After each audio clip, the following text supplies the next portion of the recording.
안녕하세요. HTC 이브닝 뉴스캐치의 타프로입니다. 9월 4일 목요일 오늘도 생생하고 빠른 미국 뉴스를 준비했습니다. 그럼 바로 오늘의 헤드라인을 만나보시겠습니다. 트럼프 대통령의 관세 정책이 미국 재정 안정과 국채시장 방어의 핵심 수단으로 작용했습니다. 케네디 장관은 백신 정책과 CDC 인사 파동으로 상원 청문회에서 여야의 강한 비판을 받았습니다. 트럼프 행정부가 발트 3국을 포함한 유럽 안보 지원을 중단하려 하며 동맹국 불안을 키우고 있습니다. 노스웨스턴대 총장이 연방자금 동결과 반유대주의 논란 속 정치적 압박으로 사임을 발표했습니다. 연준 이사 리사 쿡은 트럼프의 해임 시도와 법적 소송 속에서 독립성 약화 우려에 휩싸였습니다. 경제보좌관 미란이 연준 이사로 지명되면서 백악관직을 유지하겠다고 밝혀 독립성 논란이 커졌습니다. FBI가 존 볼턴 전 국가안보보좌관 자택을 압수수색하며 기밀 유출 의혹에 대한 수사를 진행하고 있습니다. 구글은 TPU 공급을 외부로 확대하며 엔비디아 중심의 AI 칩 시장에 도전장을 내밀고 있습니다. SEC는 가상화폐 발행과 거래 규정을 명확히 하고 세이프 하버 조항 도입을 검토하고 있습니다. 세계적 디자이너 조지 알머니가 91세로 별세하며 시대를 초월한 패션 유산을 남겼습니다. 지금까지 오늘의 헤드라인이었습니다. 오늘도 뉴스캐치를 찾아와 주셔서 고맙습니다. 오늘 첫 소식부터 전해드리겠습니다. 트럼프 대통령의 관세 정책이 세계 금융시장에서 예상 밖의 효과를 내고 있습니다. 글로벌 채권 시장이 크게 흔들린 가운데 미국 국채는 비교적 안정세를 보였는데요. 김윤범 리포터, 어떤 배경이 있습니까? 네, 최근 영국, 프랑스, 일본 등 주요 선진국의 국채 금리가 급등하면서 투자자들의 불안이 커졌습니다. 일본의 장기 국채 금리는 사상 최고치를 찍었고, 영국의 30년물 금리는 98년 이후 가장 높은 수준까지 오르기도 했습니다. 그러나 미국은 달랐습니다. 30년 만기 국채 금리가 5% 근처에서 오르내리며 상대적으로 안정적인 흐름을 보였습니다. 글로벌 시장이 크게 흔들렸는데도 미국 국채는 비교적 안정적이었던 이유, 트럼프 대통령의 관세 정책이 작용했다는 분석이군요. 그렇습니다.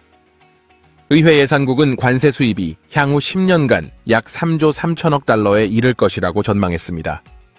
막대한 관세 수익이 미국 재정의 핵심 축으로 자리 잡으면서 투자자들이 미국 국채를 좀 더 안전하게 받아들이고 있는 겁니다. 경제 성장률과 금리 전망도 영향을 미쳤다고 하죠? 맞습니다. 미국 경제는 현재 연 3% 성장률을 유지하고 있으며 연방준비제도, 즉 연준이 이달 안에 금리를 인하할 가능성도 커졌습니다. 금리 인하는 기존 국채의 가치를 높이는 효과가 있어 투자자들 사이에서 미국 국채의 선호도를 더욱 강화시켰습니다. 하지만 모든 것이 긍정적인 것만은 아니라고 들었습니다. 어떤 우려들이 제기되고 있습니까? 네, 관세가 단기적으로는 재정 안정에 도움을 줄 수 있지만 경제적 타당성에 대한 의문은 여전히 남아 있습니다. 무엇보다 관세 정책이 법적 도전에 직면해 있다는 점이 불확실성을 키우고 있습니다. 만약 법원이 관세 자체를 무효화한다면 이미 거둔 관세 수익을 돌려줘야 하는 상황이 생길 수 있다는 겁니다. 그렇다면 만약 법적 제동이 걸린다 해도 트럼프 행정부는 관세 정책을 계속 이어갈 수 있는 건가요? 네, 전문가들은 트럼프 대통령이 다른 법적 권한을 이용해 다시 관세를 부과할 것이라고 전망하고 있습니다. 즉, 법원이 제동을 걸더라도 정부 수입은 계속 유지될 가능성이 크다는 겁니다. 이런 이유로 시장은 관세 수익이 장기적으로 이어질 것이라고 믿고 있습니다. 결국 단기적으로는 미국 국채가 안정세를 보이는 원인이 됐지만 장기적으로는 다른 문제가 될 수 있다는 얘기로 들리네요? 맞습니다. 관세 수입이 미국 재정의 기둥으로 작용하는 동시에 연준의 독립성이 약화될 수 있다는 우려도 커지고 있습니다. 또한 세계 각국의 재정 건전성이 흔들리는 상황에서 미국 역시 부채와 이자 부담에서 자유롭지 않다는 점이 투자자들의 긴장감을 유지시키고 있습니다. 지금까지 이브닝 뉴스캐치 김윤범이었습니다. 잘 들었습니다. 트럼프 대통령의 관세 정책이 미국 재정에는 단기적 버팀목이 되고 있지만 장기적으로는 세계 경제와 연준 독립성에 파급력이 클 수 있다는 분석이었습니다. 보건복지부 로버트 F. 케네디 주니어 장관이 상원 청문회에 출석해 백신 정책과 질병통제예방센터 인사 파동을 두고 여야 의원들의 거센 질타를 받았습니다. 그는 백신 접근을 막은 적 없다면서 CDC 지도부 교체는 국제적 신뢰 회복을 위한 조치라고 주장했습니다. 그러나 FDA가 코로나19 백신 접종을 고위험군으로 제한하면서 현장 혼란이 커지고 여야 의원 모두 우려를 표시했습니다. 특히 잔 바라소 공화당 상원 원내 부대표는 백신은 효과적이며 당신의 조치가 심각히 우려된다고 직격했습니다. 한편 CDC 국장 수잔 모나레스가 해임되고 간부 3명이 사퇴하며 내부 반발도 거세졌습니다. 케네디는 이들을 잘못된 대응을 한 인사라며 밀어붙였고 백악관은 오히려 필요한 변화라며 그를 옹호했습니다. 케네디는 코로나19 백신이 생명을 구했지만 수백만은 아니다라고 축소평가하면서 여전히 mRNA 백신 안전성에 의문을 제기했습니다. 또한 기존 백신 자문위원회를 전원 해산하고 자신의 인사들로 교체해 향후 권고안을 앞두고 논란이 더욱 확산될 전망입니다. 트럼프 행정부가 러시아의 위협에 대비해 발트 3국을 포함한 유럽 동부 방어 프로그램을 중단하려는 움직임을 보이고 있습니다. 이 결정은 수억 달러 규모의 군사 지원에 영향을 주며 나토 동맹국들 사이에 큰 불안감을 불러일으키고 있습니다. 특히 발트 3국은 국방비 비중이 높지만 경제 규모가 작아 미국 지원에 크게 의존해 왔습니다. 백악관은 이번 조치가 유럽이 자체 방어에 더 책임을 지도록 하기 위한 것이라고 설명을 했지만 의회는 정보 부족과 불투명한 절차의 혼란을 드러냈습니다. 전문가들은 이번 지원 삭감이 결국 미군의 유럽 내 주둔 축소로 이어질 수 있으며 이는 러시아에 잘못된 신호를 줄 수 있다고 경고했습니다. 노스웨스턴 대학의 마이클 실 총장이 목요일 사임을 발표했습니다. 그는 3년 임기 동안 학교의 발전을 강조하면서도 심각하고 고통스러운 도전에 직면했다고 밝혔습니다. 특히 트럼프 행정부의 압박과 함께 약 8억 달러 규모의 연방 연구 자금이 동결된 것이 큰 요인이 됐습니다. 실 총장은 학문의 자유와 독립을 지켜야 한다고 호소했지만 반유대주의 논란과 이스라엘 가자 전쟁 관련 시위 이후 공화당의 비판이 거세졌습니다. 그는 최근 몇 달간 의회 청문회에도 소환돼 거센 추궁을 받았고 결국 학교 이사회와 상의 끝에 사임을 결심했습니다. 이번 사태는 미국 명문대들이 정부 압력과 자금 동결 사이에서 학문적 자율성을 지키기 어려운 현실을 보여주고 있습니다.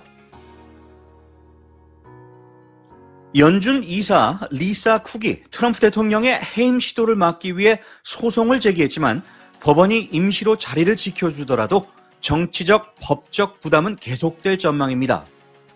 트럼프는 쿡이 모기지 신청서에 허위 기재를 했다고 주장하며 해임을 추진했지만 쿡은 전례 없는 불법적 조치라며 맞서고 있습니다. 이번 사안은 연준 독립성에 큰 파장을 미치고 있습니다.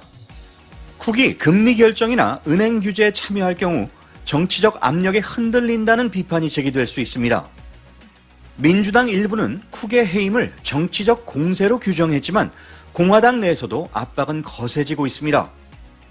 전문가들은 이번 사태가 연준 역사상 초유의 사건이라며 독립성 약화가 장기적으로 미국 경제 안정에 심각한 위험이 될 수 있다고 경고했습니다. 트럼프 행정부의 백악관 경제고문 스티븐 미란이 연준 이사 후보자로 지명된 가운데 상원 청문회에서 임명되더라도 행정부직을 사임하지 않고 무급 휴직으로 유지하겠다고 밝혀 논란이 일고 있습니다. 이는 연준 독립성에 대한 우려를 키우는 비정상적 관행으로 지적됩니다. 민주당 의원들은 백악관 직책을 유지하면서 연준 이사로 활동하면 정치적 이해관계에 휘둘릴 수 있다고 비판했지만 공화당 측 반대는 나오지 않아 인준 가능성이 높은 상황입니다. 미라는 모든 결정은 경제 분석과 장기적 안정성에 기반할 것이라며 독립성을 강조했으나 트럼프 대통령이 연준을 정치적으로 장악하려 한다는 의혹이 커지고 있습니다. FBI가 존 볼튼 전 국가안보보좌관의 메릴랜드 자택과 워싱턴 사무실을 압수수색해 컴퓨터, 휴대전화, USB 등 다수의 자료를 확보했습니다. 일부 문서에는 트럼프와 동맹국 타격 관련 성명 등 표시가 있었으며 검찰은 볼튼이 기밀 문서를 무단 반출하고 국가 방위 정보를 불법 전송한 혐의로 수사를 확대하고 있습니다. 이번 혐의가 사실로 드러날 경우 최대 10년의 징역형에 처해질 수 있습니다. 볼튼은 트럼프 행정부 시절부터 대통령의 날카로운 비판자로 알려졌으며 과거 회고록에서도 트럼프를 충동적이고 무지한 지도자로 묘사해 논란을 일으켰습니다. 법무부는 최근 볼튼을 비롯해 트럼프 비판 세력에 대한 수사를 연이어 진행하며 정치적 파장이 커지고 있습니다. 구글이 엔비디아 독주 체제에 맞서 자사 AI 칩인 TPU 공급을 적극 확대하고 있습니다. 구글은 영국 클라우드 기업 플로이드 스택과 협력해 뉴욕 데이터 센터에 TPU를 장착하기로 합의했으며 운영비 부담 시 최대 32억 달러까지 보증하는 인센티브도 제공했습니다. 또 크루소, 코어위브 등 엔비디아 GPU에 크게 의존하는 클라우드 업체들과도 협상을 진행 중입니다. 구글은 이미 AI 모델 제미나이 등 내부 프로젝트에 TPU를 활용해왔고 일부 기업에도 임대해왔습니다. 최근 출시된 6세대 TPU 트릴리움과 7세대 아이언우드 수요가 급증하면서 구글의 전략은 엔비디아 의존도를 낮추고 시장 점유율을 확대하려는 행보로 해석됩니다. 미국 증권거래위원회 SEC가 가상화폐 정책 개편을 공식화하며 업계에 큰 변화를 예고했습니다. SEC는 앞으로 수개월 내 디지털 자산의 발행과 판매에 관한 새로운 규칙을 마련하고 일정 조건을 지키면 처벌을 피할 수 있는 세이프 하버 조항 도입 가능성도 열어두었습니다. 또한 가상화폐가 국가증권거래소나 대체거래 시스템에서 거래될 수 있도록 규정 개정도 검토할 방침입니다. 폴 애킨스 위원장은 가상자산 규제 체계를 명확히 하고 시장 확실성을 높이는 동시에 불법 행위자는 단속하겠다며 이번 개편이 SEC의 새로운 날을 여는 것이라고 강조했습니다. 이는 기존의 제재 위주 정책에서 벗어나 혁신과 투자자 보호, 전통 금융과의 통합을 지원하려는 방향으로 업계는 사실상 큰 승리로 평가되고 있습니다. 이탈리아 출신 세계적 디자이너 조르지오 아르마니가 91세로 별세했습니다. 그는 1975년 자신의 브랜드를 설립한 뒤 영화 아메리칸 지골로에서 리차드 기어의 의상을 맡으며 글로벌 명성을 얻었습니다. 넓은 어깨와 부드러운 실루엣의 수트는 성공과 세련됨의 상징이 되었고 할리우드와 월가, 런던을 아우르는 파워 수트의 대명사가 됐습니다. 반세기 넘는 경력 동안 그는 남성복을 재해석해 유연하고 자유로운 스타일을 창조했고 여성복에서는 강인함과 우아함을 동시에 구현했습니다.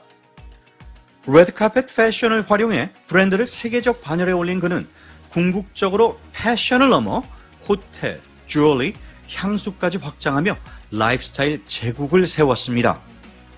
아르마니는 우아함이란 눈에 띄는 것이 아니라 기억되는 것이라고 말하며 시대를 초월한 스타일을 남겼습니다. 사막이 아름다운 것은 어딘가에 샘이 숨겨져 있기 때문이라고 하죠. 오늘 샘을 발견하시는 여러분 되시기 바랍니다. 이브닝 뉴스 캐치 오늘 소식은 여기까지입니다. 좋은 하루, 좋은 밤 되시기 바랍니다. 진행의 타프로였습니다.